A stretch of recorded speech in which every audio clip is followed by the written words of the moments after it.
Peristiwa nahas menimpa pesawat Singapore Airlines SQ321 dalam penerbangan London-Singapura pada Selasa 21 Mei 2024 saat mengudara di atas Samudra Hindia. Turbulensi atau guncangan hebat yang dialami pesawat itu menyebabkan 2 orang meninggal dan sedikitnya 30 lainnya terluka. Nah, menelisik lebih dalam, apa sih yang sebenarnya bisa dilakukan sang pilot jika menemukan kondisi clear air turbulence seperti yang dialami Singapore Airlines seperti ini? Yuk kita simak bersama. Penerbangan SQ321 membawa 211 penumpang dan 18 awak di pesawat jenis Boeing 777 seri 300ER dan mengalami turbulensi parah pada Selasa 21 Mei 2024 saat mengudara di atas Samudra Hindia. Akibatnya, pesawat menukik tajam dari ketinggian 35.000 kaki atau sekitar 10.600 meter ke 6.000 kaki atau sekitar 1.800 meter hanya dalam waktu 3 menit. Turbulensi yang menyebabkan pesawat menukik tajam membahayakan penumpang dan awak pesawat. Meskipun turbulensi yang memicu kecelakaan fatal terbilang jarang, masalah ini belakangan semakin sering terjadi. Beberapa pakar cuaca dan penerbangan memperhatikan berbagai kasus turbulensi dan dampak perubahan cuaca yang memengaruhi keselamatan penerbangan. Nah, turbulensi terjadi karena gerakan udara yang nggak stabil. Secara umum, hal itu sering diartikan sebagai embusan badai. Namun yang perlu diketahui nih, yang paling berbahaya itu justru turbulensi dalam udara cerah. Kondisi itu terjadi pada ketinggian atau high altitude berupa arus udara kencang yang dikenal sebagai jet stream. Nah, jet stream terjadi akibat pergeseran angin yang disebabkan dua aliran arus udara yang bertumbuk dengan kecepatan berbeda. Lantas, gimana sih sang pilot memandang kondisi ini? Turbulensi itu pada dasarnya hampir semua pesawat yang kita tumpangi itu punya namanya weather radar atau alat pendeteksi cuaca ya. Cuman dia bekerja itu dengan cara sistem Doppler atau mendeteksi intensitas cairan di ketinggian tertentu gitu. Nah, turbulensi yang disebabkan oleh awan itu bisa dideteksi biasanya karena terlihat di layar pesawat kita. Tapi eh, turbulensi yang disebabkan karena tadi disebut clear air turbulence itu tidak bisa kita antisipasi secara langsung di pesawat.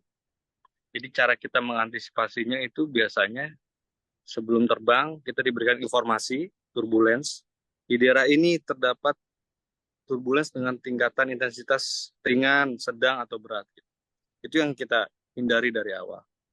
Atau misalnya ketika kita terbang kita mendapatkan informasi dari air traffic controller bahwa di rute ini atau di ketinggian ini terdapat laporan mengenai turbulence. Atau kita mendapat informasi dari pesawat kita yang sudah duluan di depan atau yang lainnya bahwa pada poin tertentu, pada area tertentu itu terdapat turbulensi.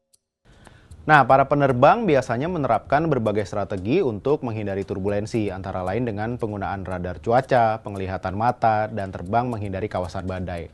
Namun turbulensi udara cerah atau clear air turbulence ini persoalan yang berbeda nih. Apa sih pendapat pilot terkait hal ini? Jadi dalam menangani threat atau ancaman dalam penerbangan itu kita bisa saja memiliki waktu atau tidak sama sekali. Misalnya yang memiliki waktu ya seperti yang saya bilang ya udah ada di perakhiran cuaca atau terlihat di layar pendeteksi cuaca. Tapi kadang juga ada beberapa ancaman di penerbangan itu yang tidak ada waktu.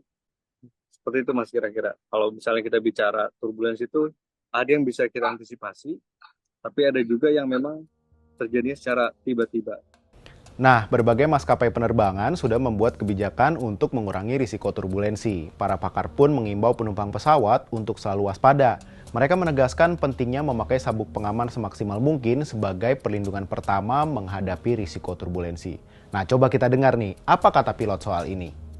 Ya, pada umumnya pesawat airlines atau pesawat-pesawat yang sering kita tumpangi itu mereka eh, sudah memiliki standar keselamatan, baik dari otoritas negara ataupun dari pabrik pembuat si pesawat tersebut. Gitu. Jadi secara struktur pesawat itu harus didesain untuk mampu menghadapi turbulensi. Yang kedua, kita sebagai pilot atau yang mengoperasikan pesawat juga dilatih dengan aturan tertentu dan diberikan panduan pengoperasiannya ketika menghadapi turbulensi. Yang paling umum dan paling pertama tentu adalah yang saya bilang tadi, antisipasi.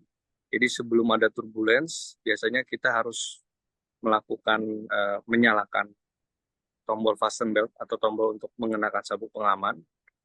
Yang kedua, kita berkomunikasi dengan awak kabin. Kita berikan informasi seintensitas turbulensinya, apakah ringan, sedang, atau berat.